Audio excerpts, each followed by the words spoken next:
এখানে আমি চিকেন চাপ করব বলে আজকে নিয়ে নিয়েছি। এখানে আমি লেগ পিস, এক সাইজের 5 খানা লেগ পিস আছে। এখানে লেগ পিসটা আমি এরকম করে চিড়ে নিয়েছি, না হলে এতে মশলা ঢোকে না। আমরা যেটা দোকানে খাই ভেতরে ব্লাড লেগে থাকে, কাঁচা কাঁচা লাগে। আমি তার জন্য এটা বাড়িতে কেটে নিয়েছি।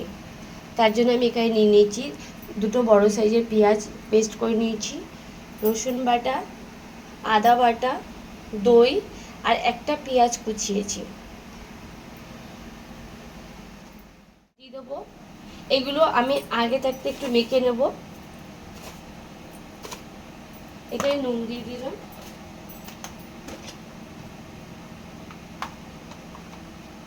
দিয়ে দেবো জিরের গুঁড়ো 1 চামচ আর 1/2 চামচ, ধনের গুঁড়ো সেম 1.5 চামচ দিয়ে দেবো এটা। আর এখানে দিয়ে দেবো 1 চামচ লঙ্কার গুঁড়ো, হলুদ দিয়ে দেবো। এবার আমি সব মশলাগুলো দিয়ে ভালো করে মেখে নেব। এখানে আমি নিয়েছি রসুন বাটা,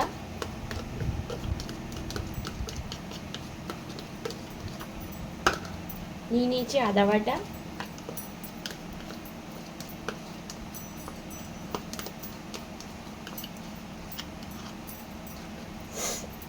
এখানে নিয়ে নিয়েছি পেঁয়াজ বাটা,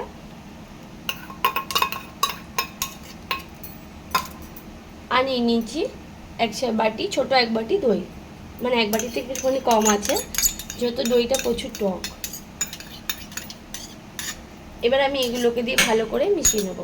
আমি হাত দিয়ে মিশিয়ে নেবো, নাহলে ভেতরে যাবে না।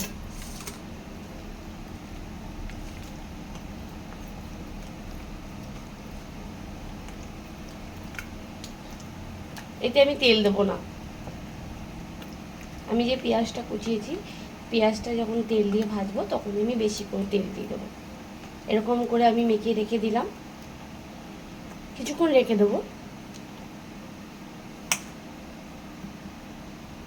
তাই আমি হলুদটা কিন্তু কম দিয়েছি। আমি যে চাপটা করবো বলে চিকেন চাপটা, তার জন্য তেল বসিয়ে দিচ্ছি, সর্ষের তেল দিয়েছি আমি। তেলটা গরম হয়ে গেছে। এখানে আমি নিয়ে নিয়েছি ফোড়ন 2টো তেজপাতা, আর এখানে নিয়ে নিয়েছি গোটা গরম মশলা আর একটুখানি জিরে।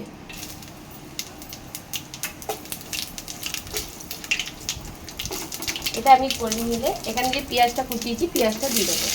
পেঁয়াজটা আমি লাল লাল করে ভেজে নেবো।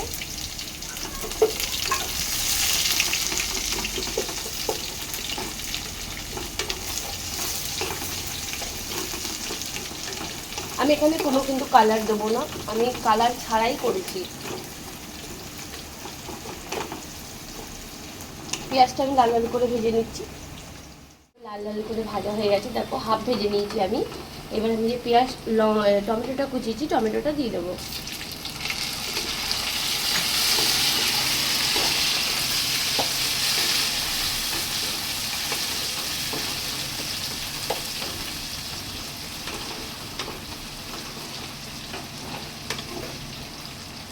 চিকেন চাপ খেতে সবারই ভালো লাগে। আর যেহেতু আজকে আমি শুনেছি আজকে মহরম, দিয়ে সবার বাড়িতেই ভালো ভালো রান্না হবে। এবার যেহেতু আমরা তো ঠিক আছে, এবার তাও আমি রাস্তায় গিয়ে খাবো, তার জন্য বাড়িতেই আমি আজকে রেডি করে তোমাদেরকে দেখাচ্ছি।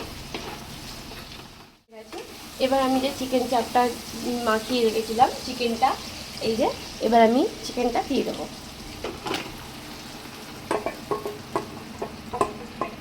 এবার যে চিকেনটা আমি যে ছিঁড়ে ছিঁড়ে দিলাম লেগগুলো, এটা হচ্ছে গিয়ে ভালো করে তেল মশলা সব কিছু ঢুকবে, ওটা খেতে ভালো টেস্ট হবে।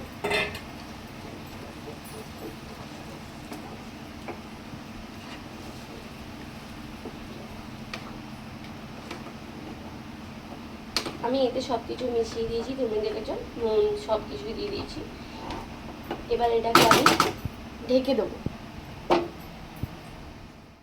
এটা আমার অনেকটা হয়ে গেছে, আর একটুখানি বাকি আছে। দেখো মাংসগুলো আমি কেটে দিয়েছিলাম বলে কি সুন্দর ফুলের মতো ছড়িয়ে গেছে লেগ পিসগুলো।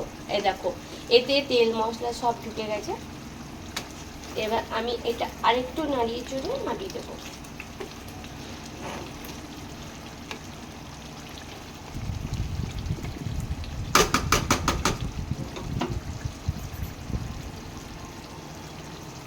এটা আমার অনেকটা হয়ে গেছে। আমি এতে এবার গরম মশলা দিয়ে দেবো।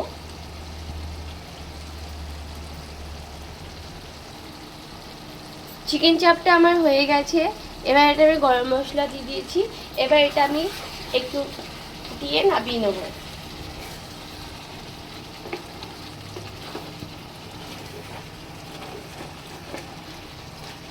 চিকেনটা খুব সুন্দর গলে গেছে, আর এরকম করে কেটে দিয়েছি বলে আরও বেশি তাড়াতাড়ি করে গলে গেল, আর সব তেল মশলাও এতে ঢুকে গেল।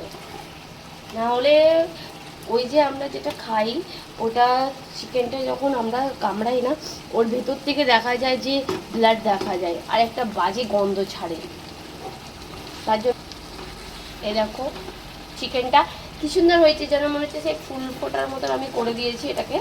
এই যে উঠছে না আসলে এত বড় বড় যে আমি খুঁজিতেও তুলতে পারছি না, আর বেশি নাড়াও দিতে পারছি না, তাহলে এবার এটা ভেঙে যাবে। যেহেতু ফুলের মতো যে ছড়িয়ে আছে ওটা এবার আস্তে আস্তে করে ভেঙে যাবে। আমার চিকেন চাপ রেডি। তোমাদের কেমন লাগলো প্লিজ তোমরা আমাকে কমেন্ট করবে।